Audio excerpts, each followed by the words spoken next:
আসসালামু আলাইকুম বন্ধুরা, কেমন আছেন সবাই? আশা করছি আপনারা সবাই ভালো আছেন। তো চলুন বন্ধুরা, আজকের এই ভিডিওটা শুরু করা যাক। আজকের প্রথম খবরটা হলো রথযাত্রায় শহর করিমগঞ্জ লোকে লোকারণ্য। রথযাত্রায় ভক্তদের ব্যাপক ঢল নামল করিমগঞ্জ শহরে। রাজপথে হাজার হাজার ভক্ত সমাগমের মধ্য দিয়ে শ্রী শ্রী জগন্নাথ দেবের রথযাত্রা উৎসবে সামিল হলেন আবাল বৃদ্ধা বনতিরা।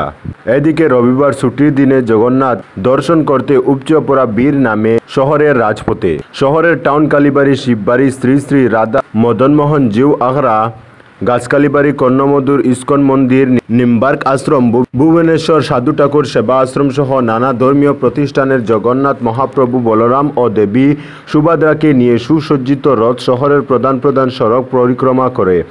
রথের রশি ছুঁয়ে পুণ্য অর্জনের জন্য রাস্তার দুপাশে ভক্ত এবং পুণ্যার্থীদের বেশ ভিড় পরিলক্ষিত হয়। বহুজনের বিশ্বাস, মানুষকে কৃপা করার জন্য কৃপাময় জগন্নাথ দেব ভ্রাতা বলরাম ও বোন সুভদ্রাকে রথে চেপে পরিক্রমায় বের হয়েছেন।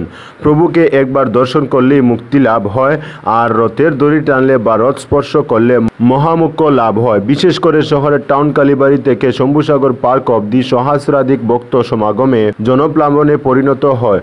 আনন্দের উৎসবে সীমান্ত জেলায় কোনো ধরনের অপ্রীতিকর ঘটনার খবর পাওয়া যায়নি। আজকের পরবর্তী খবরটি হলো সোমবার ফুলের তলে আসছেন রাহুল গান্ধী। মণিপুরের জাতি দাঙ্গার ফলে কাছাড়ের ফুলের তল আশ্রয় শিবিরে থাকা শরণার্থীদের সঙ্গে সরাসরি কথা বলতে আসছেন লোকসভার বিরোধী দলনেতা রাহুল গান্ধী। সোমবারই আসছেন আমেথির সাংসদ রাহুল গান্ধী। রবিবার শিলচরে উপস্থিত হয়ে অসম প্রদেশ কংগ্রেস সভাপতি ভূপেন বরা একথা জানিয়েছেন। তিনি বলেন, আগামীকাল সোমবার বরাকে উপস্থিত হবেন কংগ্রেস নেতা রাহুল গান্ধী। তিনি শিলচর কুম্ভীরগ্রাম বিমানবন্দরে পৌঁছে আশ্রয় শিবিরের শরণার্থীদের সঙ্গে দেখা করে জিরিবাম চলে যাবেন। তারপর সড়কপথে কুম্ভীরগ্রাম বিমানবন্দরে এসে বিশেষ বিমানে ইম্ফলের উদ্দেশ্যে রওনা দিবেন। এদিন ভূপেন বরা বিজেপির সমালোচনা করে বলেন, প্রাক্তন মুখ্যমন্ত্রী সর্বানন্দ সোনোয়াল প্রতিশ্রুতি দিয়েছিলেন শালচাপড়া টুকুর গ্রামের বাঁধের উপর সেতু তৈরি করা হবে, কিন্তু তা আজ পর্যন্ত হলো না। সেতু হলে আজ এই অঞ্চলের জনগণ উপকৃত হতেন। আজকের পরবর্তী খবরটি হলো শিলচরের মহিলার নদীতে ঝাঁপ, হরিটি করে জীবিত উদ্ধার। স্বামীর নির্যাতন সহ্য করতে না পেরে বরাক নদীতে ঝাঁপ শিলচরের 50 এক মহিলার। রাজারটিল্লা হরিটিকর এলাকায় জীবিত অবস্থায় উদ্ধার করা হলো। জানা যায়, হরিটিকর দ্বিতীয় খণ্ডে দুই বাসিন্দা রূপক দাস ও রিঙ্কু দাসরা সকাল 8টা নাগাদ নৌকা নিয়ে মাছ ধরতেছিল। হঠাৎ রূপক দেখতে পায় নদীর ওপারে দুটি হাত যেন হাতছানি দিচ্ছে। এমন দৃশ্য দেখে রূপক সঙ্গে সঙ্গে নৌকা নিয়ে পাশে গিয়ে হাত দুটো ধরে আনতে থাকে। পাশে থাকা রিঙ্কু দাসও তাকে সহায়তা করেন। দুজনে আত্মরা অবস্থায় নদী থেকে উদ্ধার করে মহিলাকে ডাঙ্গায় নিয়ে আসেন। সময় নষ্ট না করে তাকে পাঠানো হয় কাঠিগড়া মডেল হাসপাতালে। জ্ঞান ফিরে আসার পর তিনি বলেন, স্বামী নির্যাতন সহ্য করতে না পেরে আত্মহত্যার পথ বেছে নিতেই নদীতে ঝাঁপ দেন। শিলচর দাস কলোনির দেবপ্রদীপের ওই মহিলা প্রথমে সিদ্ধেশ্বর কপিলাশ্রমে পূজা দেন, এরপর গাঠি বরাক নদীর জলে ঝাঁপ দেন। খবর দেওয়া হয় কাঠিগড়া পুলিশের কাছে। পুলিশের সহায়তায় বাড়ির লোকের কাছে খবর দেওয়া হয়েছে। আজকের পরবর্তী খবরটি হলো কাঠিগড়ার ত্রাণ শিবিরে গিয়ে বানবাসীদের খোঁজ নিলেন ডিসি। কাঠিগড়ার বন্যা পরিস্থিতির খোঁজ নিলেন জেলাশাসক রোহন কুমার ঝা। শনিবার কাছাড়ের জেলাশাসক কাঠিগড়া সার্কেল অফিসে গিয়ে সিও রবার্ট তুলোর সহ লাইন ডিপার্টমেন্টের কর্তাদের কাছ থেকে কাঠিগড়ার সামগ্রিক বন্যা পরিস্থিতির খোঁজ খবর নেন। পরে কার্যালয় থেকে বের হওয়ার সময় হাইলাকান্দি দ্বিতীয় খণ্ডের বাসিন্দারা জেলাশাসকের কাছে তাদের জন্য গত 28 জুন বরাদ্দ হওয়া ত্রাণ সামগ্রী পাননি বলে অভিযোগ তুলে ধরেন। জেলাশাসক যা সার্কেল অফিসারকে বিষয়টি যথাশীঘ্র নিষ্পত্তি করার নির্দেশ দেন। এরপর তিনি 1475 নং সিদ্ধেশ্বর এলপি স্কুলে ত্রাণ শিবিরে গিয়ে শিবিরে থাকা 8টি পরিবারের সঙ্গে মত বিনিময় করেন। ত্রাণের জন্য কোনো অসুবিধা হবে না বলে বানবাসীদের আশ্বাস দেন জেলাশাসক। আজকের পরবর্তী খবরটি হলো, ডাবল ইঞ্জিনের সরকার থাকা সত্ত্বেও শিলচরবাসীর দুর্ভোগ, বলল কংগ্রেস। শিলচর শহরের বিভিন্ন জ্বলন্ত সমস্যার কথা তুলে ধরে সরকার সহ স্থানীয় প্রশাসনের দৃষ্টি আকর্ষণ করেছেন কংগ্রেস নেতৃবৃন্দ। শনিবার শিলচর ইন্দিরা ভবনে সাংবাদিক সম্মেলন করে জেলা সভাপতি অভিজিৎ পাল বলেন, শিলচর শহর সহ শহরতলির কঙ্কালস্বরূপ রাস্তাঘাট ও জমাট জলে জনজীবন বিপর্যস্ত হয়ে উঠেছে। বিষয়টি নিয়ে জেলা কংগ্রেসের তরফে প্রশাসন সহ বিভাগীয় কর্তৃপক্ষকে বারবার স্মারকলিপি প্রদান করলেও কাজের কাজ কিছুই হয়নি। শুক্রবার শিলচরের বিধায়ক দীপায়ন চক্রবর্তী সুনাই রোডের একটি জনসভায় কংগ্রেসকে দোষারোপ করায় ক্ষোভ প্রকাশ করে তিনি বলেন, কেন্দ্র ও রাজ্যে ডাবল ইঞ্জিনের সরকার থাকা সত্ত্বেও জনগণকে দুর্ভোগ পোহাতে হচ্ছে, অথচ বিধায়ক নির্লজ্জ ভূমিকায় অবতীর্ণ হয়ে ফের জনগণকে বিভ্রান্ত করতে উঠে পড়ে লেগেছে। জমাজলের সমস্যা নিরসনে আগেও অনেকবার খালবিল পরিষ্কারের নামে অভিনয় করেছেন শিলচরের বিধায়ক। উন্নয়নের নামে বিভিন্ন প্রকল্প এনে কিভাবে তা লুটেপুটে খাওয়া যায় এর আপ্রাণ প্রচেষ্টা অব্যাহত রেখেছেন বলে বিধায়কের বিরুদ্ধে অভিযোগ তুলেন।